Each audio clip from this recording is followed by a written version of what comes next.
안녕하십니까? 반갑습니다.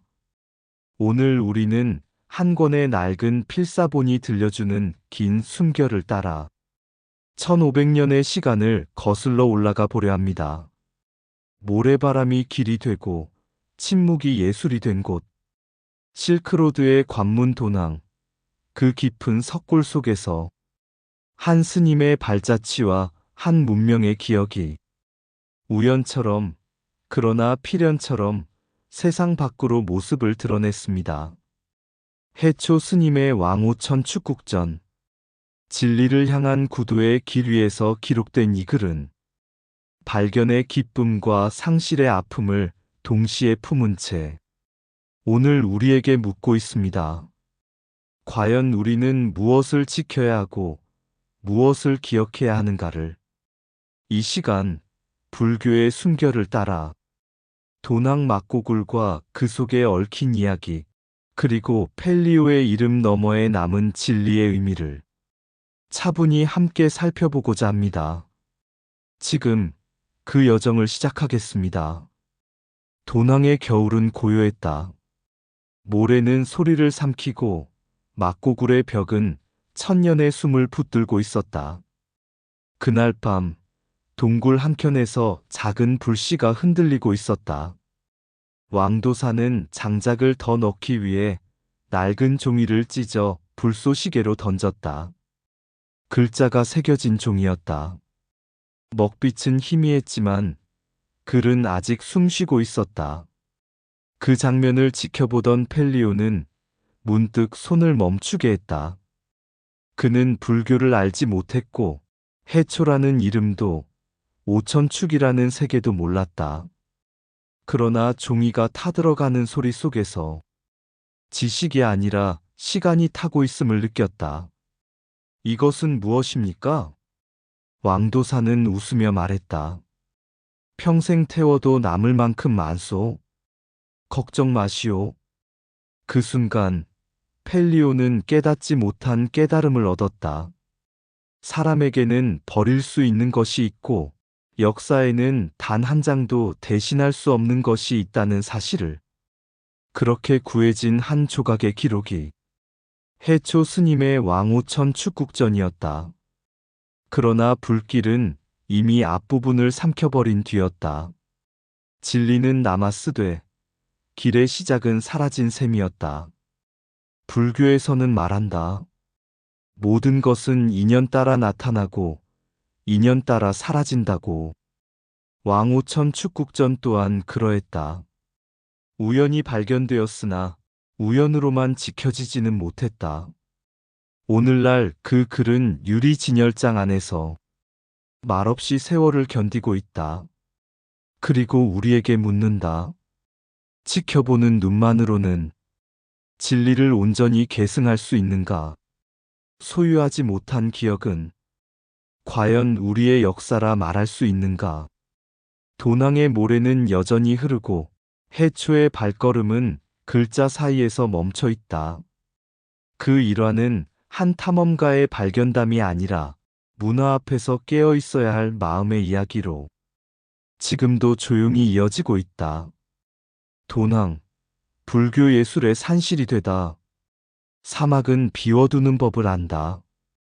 아무것도 붙잡지 않기에 모든 것을 받아들인다. 도낭은 바로 그런 땅이었다. 실크로드의 끝이자 시작이었던 이곳에는 비단을 싣고 온 낙타의 발자국, 경전을 품은 승려의 발걸음, 서로 다른 언어와 신념의 숨결이 모래 위에 겹겹이 내려앉았다. 그 누구도 오래 머물 수 없었지만 그 누구도 흔적 없이 떠나지 못한 땅, 그곳이 도낭이었다. 불교는 이 빈 땅을 알아보았다. 형상을 집착하지 않는 가르침이 형상을 통해 중생을 이끄는 길을 택한 것이다. 그래서 도낭에는 말이 아닌 그림과 빛과 침묵이 먼저 도착했다. 이 땅에서 가장 먼저 이름을 남긴 이는 축법호였다. 도낭에서 태어나 중국으로 향한 그는 짧은 생애 동안 수많은 경전을 옮겼다. 그러나 그가 옮긴 것은 글자만이 아니었다. 인도의 사유, 중앙아시아의 숨결, 그리고 실크로드를 따라 전해진 구도의 열망이 한자 속으로 스며들었다. 도낭은 그렇게 번역의 땅, 곧 진리가 언어를 갈아입는 문턱이 되었다. 366년 낙준 스님은 이곳에서 빛을 보았다. 사막 절벽에 내려앉은 한 줄기 광명. 그는 그것을 붙잡으려 하지 않았다. 대신 바위에 비워진 마음을 새겼다. 그렇게 막고굴이 시작되었다. 막고굴은 절이 아니었다. 기도의 소리보다 붓의 숨이 먼저 울린 곳, 가르침을 말로 설명하기보다 색과 선으로 중생의 눈높이에 내려놓은 자리였다. 부처는 이곳에서 왕도 아니었고 신도 아니었다. 길 위에 앉아있는 한 수행자였고 중생을 바라보는 따뜻한 시선이었다. 동쪽에서 온 사상과 서쪽에서 온 기술은 이곳에서 다투지 않았다. 인도의 자비는 중국의 질서와 만나 벽화가 되었고 그리스의 음영은 불상의 미소가 되었다. 도낭은 가르침을 섞지 않았고 그저 흐르게 두었다. 불교에서는 말한다. 인연이 모이면 형상이 나타나고 인연이 흩어지면 형상은 사라진다고. 도낭이 성지가 된 이유는 많은 것이 모였기 때문이 아니라 모인 것을 소유하지 않았기 때문이다. 그래서 이 땅은 동서 문명이 만나는 시장이 아니라 서로를 비추는 거울이 되었다. 말은 다르되 뜻은 닿았고 모습은 달라도 마음은 통했다. 도낭은 지금도 가르친다. 진리는 중심에 서 있지 않다고. 경계에서 오가는 자리에서 잠시 머물다 떠나는 발걸음 사이에서 비로소 숨을 쉰다고. 사막 한가운데서 꽃이 피었듯 비움 위에서 예술이 태어났듯 도낭은 불교가 세상과 만나는 가장 온화한 방식이었다. 사막이 모든 발자국을 품듯 진리는 다름을 가리지 않는다. 도낭은 가르침을 쌓지 않았다. 흘려보냈기에 성지가 되었다. 불교는 말보다 먼저 그림으로 중생에게 다가왔다. 비워진 바위에 새겨진 것은 형상이 아니라 마음이었다. 경전은 옮겨 적을 수 있지만 구도의 숨결은 살아야 전해진다. 진리는 중심에 머물지 않고 오가는 길목에서 빛난다. 서로 다른 문명은 다투지 않을 때 예술이 된다. 불상은 신이 아니라 길 위에 앉은 인간의 얼굴이다. 번역은 언어를 바꾸는 일이 아니라 자비를 옮기는 일이다. 막고굴의 침묵은 천마디 설법보다 깊다. 소유하지 않은 땅만이 모든 것을 품을 수 있다. 사막에서 피어난 예술은 집착 없이 머물다 간 자들의 선물이다. 진리는 섞이지 않아도 함께 흐를 수 있다. 그림이 된 가르침은 눈으로 들어와 마음에 앉는다. 도낭은 말한다. 지나가는 자만이 남길 수 있다고. 동방견물록과 서양의 욕망, 그리고 펠리오의 등장. 글 한 권이 세상을 흔들 때가 있다. 마르코 폴로의 동방견물록은 그런 책이었다. 그 책 속의 동양은 현실이라기보다 꿈에 가까웠다. 황금으로 빛나는 궁전, 끝없이 풍요로운 도시, 걷기만 해도 보물이 발밑에서 울릴 것 같은 땅. 서양의 사람들은 그 글을 읽으며 미지의 세계가 아니라 욕망의 풍경을 보았다. 불교에서는 이를 가래라 부른다. 보지 못한 것은 크게 보이고 갖지 못한 것은 더욱 빛난다. 동방견물록은 그 가래에 불을 붙였다. 동양은 진리를 배우는 땅이 아니라 발견하고 소유해야 할 대상으로 변해갔다. 그렇게 서구의 탐험은 시작되었다. 처음에는 호기심의 옷을 입었지만 그 속에는 부와 명예, 학문과 권력이 뒤섞여 있었다. 사막을 건너고 국경을 넘고 낯선 문자를 기록하며 사람들은 말하지 않는 경쟁을 벌였다. 누가 먼저 발견하는가? 누가 더 많은 것을 가져오는가? 이 흐름 속에서 펠리오가 등장한다. 그는 불교의 수행자가 아니었고 구도의 길을 걷는 순례자도 아니었다. 그러나 그는 시대가 길러낸 인물이었다. 동양을 이해하고 싶다는 지적 열망과 그 이해를 소유하려는 서구적 욕망이 그의 발걸음을 밀어냈다.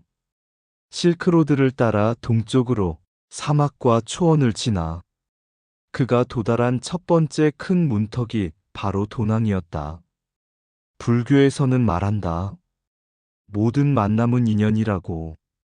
펠리오와 도낭의 만남 또한 그러했다. 의도는 달랐지만 역사는 그 만남을 피하지 않았다. 도낭은 화려하지 않았다. 그러나 침묵은 깊었고 벽에는 시간이 켜켜이 쌓여 있었다. 막고굴의 어둠 속에서 펠리오는 처음으로 깨닫지 못한 깨달음을 마주한다. 이곳은 보물을 캐는 광산이 아니라 기억이 잠든 자리라는 사실을. 하지만 깨달음은 늘 완전하지 않다. 불교가 말하듯 사람은 자신이 서 있는 자리만큼만 본다. 펠리오 역시 그 한계를 넘지 못했다. 그는 기록을 발견했고 세상에 알리는 역할을 했다. 그러나 동시에 가져감으로써 남긴 상처도 함께 만들었다.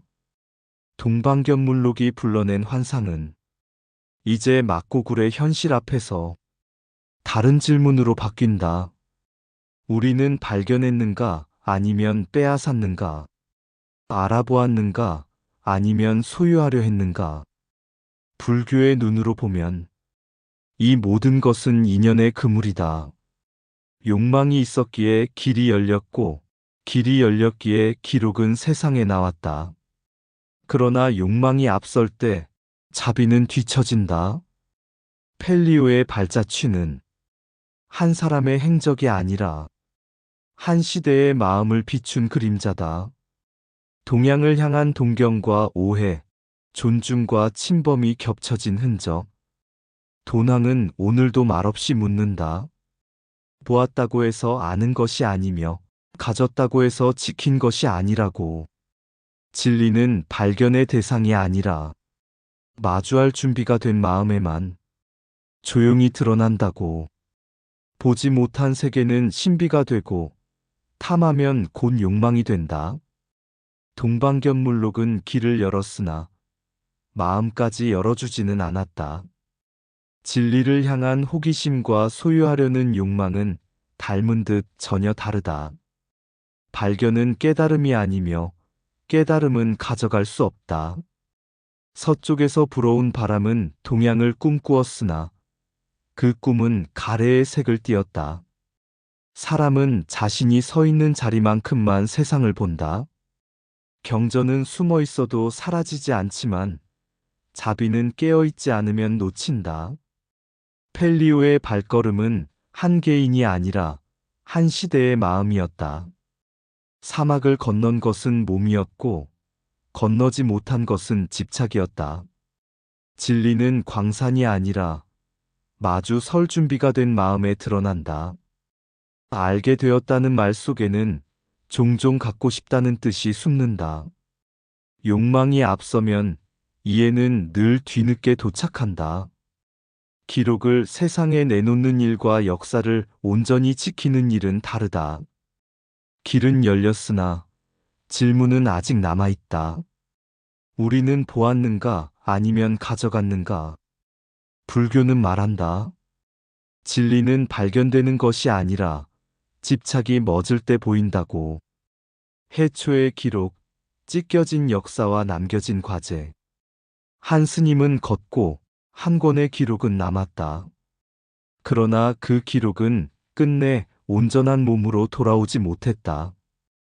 해초는 정복자가 아니었다. 그는 보물을 찾으러 길을 나선 것도 아니었고 세계를 소유하려 한 사람도 아니었다. 오직 진리를 확인하기 위해 자신의 몸을 지도 삼아 5,000축을 걸었다. 왕5천 축국전은 그 발걸음의 그림자였다. 자랑이 아닌 기록, 교시가 아닌 증언이었다. 막고굴 깊숙한 곳, 어둠과 침묵이 서로를 닮아 있던 그 자리에서 이 기록은 세월을 견뎠다. 아무에게도 읽히지 않아도, 아무에게도 불리지 않아도 그 글은 이미 제 역할을 다하고 있었다. 불교에서 말하는 무의처럼 존재하되 드러나지 않는 상태로. 그러나 시대가 바뀌자 침묵은 안전하지 않게 되었다. 장작이 부족한 겨울밤, 종이는 불쏘시개가 되었고 글자는 연기로 흩어졌다. 앞부분이 찢겨나간 왕5천 축국전은 그 순간 이미 상처 입은 몸이 되었다. 발견은 기적이었으나 기적은 늘 대가를 남긴다. 세상에 알려졌다는 사실은 축복이었고 돌아오지 못했다는 사실은 비극이었다. 문화재는 보호받았으나 그 주인은 비워진 채로 남았다. 불교는 말한다. 모든 것은 인연 따라 생기고 사라진다고. 그러나 여기서 우리는 묻게 된다. 사라짐이 정말로 자연스러운 것이었는가? 아니면 무지와 욕망이 앞당긴 소멸이었는가?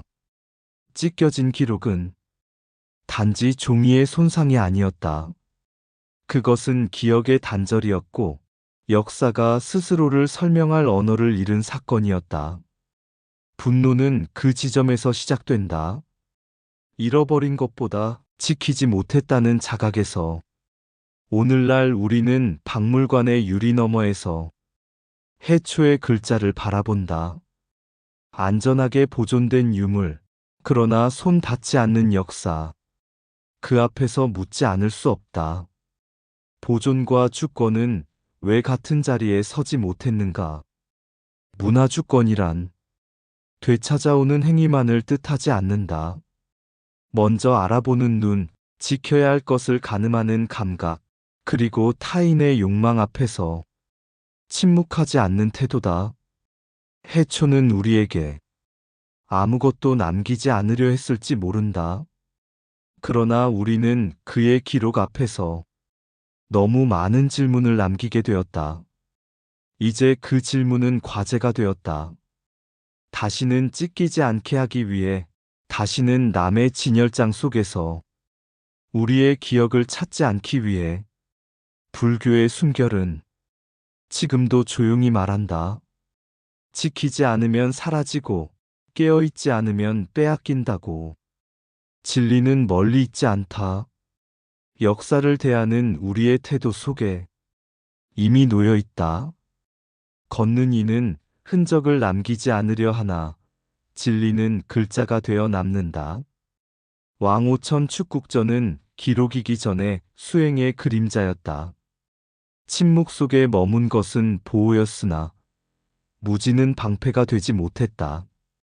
발견은 축복이지만 돌아오지 못한 것은 상처로 남는다. 찢긴 종이는 곧 찢긴 기억이다. 문화재는 보존될 수 있어도 주권은 저절로 지켜지지 않는다. 불쏘시개가 된 경전은 불길보다 먼저 마음을 태운다. 사라진 앞부분보다 더 아픈 것은 지키지 못한 자각이다. 진열장은 안전하지만 그 안의 역사는 고향을 잃는다. 욕망은 기록을 발견하고 무지는 그것을 떠나보낸다. 불교의 무상은 포기가 아니라 깨어있음에서 완성된다. 문화주권은 되찾는 일이 아니라 먼저 알아보는 눈에서 시작된다. 해초는 소유하지 않았고 우리는 지키지 못했다. 역사는 빼앗긴 순간보다 침묵한 시간 속에서 더 깊이 상처 입는다. 진리는 먼 사막에 있지 않다. 지금 우리가 기억을 대하는 태도 속에 있다. 해초의 기록은 끝내 돌아오지 못했지만 이야기는 아직 끝나지 않았다. 사막은 많은 것을 삼켰고 막고굴의 어둠은 오랫동안 침묵으로 그것을 감싸 안았다. 그 침묵 속에서 왕오천 축국전은 읽히지 않아도 사라지지 않는 법을 배웠다. 불교에서 말하는 무상은 흩어짐이 아니라 집착에서 놓이는 일이기 때문이다. 그러나 기록이 세상 밖으로 나왔을 때 우리는 한 가지를 뒤늦게 깨달았다. 진리는 발견되는 순간 완성되는 것이 아니라 그 이후의 태도에 따라 상처를 입을 수도 있다는 사실을. 해초는 길 위에서 아무것도 요구하지 않았다. 그는 본 것을 적었고 느낀 것을 숨기지 않았을 뿐이다. 그 소박한 기록이 국경을 넘어 시대를 넘어 오늘의 우리 앞에 놓였다는 사실은 우연이라기보다 물음에 가깝다. 우리는 지금 어떤 눈으로 이 기록을 바라보고 있는가? 자랑으로, 분노로, 혹은 이미 끝난 이야기로 밀어두고 있지는 않은가? 불교의 숨결은 이 지점에서 조용히 발걸음을 멈춘다. 되찾아야 할 것은 종이의 위치만이 아니라 지키려는 마음의 자세라고 말하듯이 문화주권은 소유의 언어가 아니라 책임의 언어다. 아는 만큼 지키고 지키려는 만큼 다시 배우는 일. 그것이야말로 해초의 길을 오늘에 다시 잇는 수행일 것이다. 찢긴 역사는 복원될 수 없을지 모른다. 그러나 깨어있는 태도는 지금 이 순간부터 새로 시작할 수 있다. 다시는 불쏘시개가 되지 않도록, 다시는 침묵 속에서 사라지지 않도록. 해초의 기록은 말없이 묻는다. 우리는 과연 다음 시대에 무엇을 남길 것인가? 그 질문을 가슴에 남긴 채 이 이야기는 끝이 아니라 하나의 서원으로 조용히 마무리된다. 해초의 기록, 찢겨진 역사와 남겨진 과제. 사막은 묻지 않는다. 누가 왔는지, 무엇을 남겼는지. 그저 발자국을 품었다가 바람에 내어줄 뿐. 해초는 길 위에서 아무것도 가지지 않았다. 다만 본 것을 적었고 마음이 닿은 곳을 지나갔다. 그의 글은 불상이 되지 않았고 탑이 되지도 않았다. 침묵 속에서 숨을 쉬는 한 장의 숨결이었다. 어둠 깊은 막고굴에서 시간은 그 글을 지켜주었으나 사람의 무지는 끝내 종이를 찢었다. 불은 글자를 태웠고 역사는 앞부분을 잃었다. 그러나 남은 문장들은 아직도 길을 걷고 있었다. 유리 진열장 너머 글자는 안전해졌지만 고향은 멀어졌다. 보존은 남았고 주인은 비어 있었다. 불교는 말한다. 모든 것은 인연이라 하지만 우리는 다시 묻는다. 이 상처 또한 피할 수 없는 인연이었는가? 아니면 깨어있지 못한 마음이 불러온 결과였는가? 되찾지 못한 것은 종이의 자리이지만 되찾아야 할 것은 기억을 대하는 태도. 해초의 길은 아직 끝나지 않았다. 그는 묻는다. 다음 시대의 불씨 앞에서 우리는 무엇을 태울 것인가? 그 질문을 품고 사막은 오늘도 조용히 바람을 건너보낸다. 의상 맑고 향기로운 지혜의 샘이었습니다. 오늘도 좋은 날 되세요. 구독과 좋아요는 맑고 향기로운 지혜의 샘에게 큰 힘이 됩니다.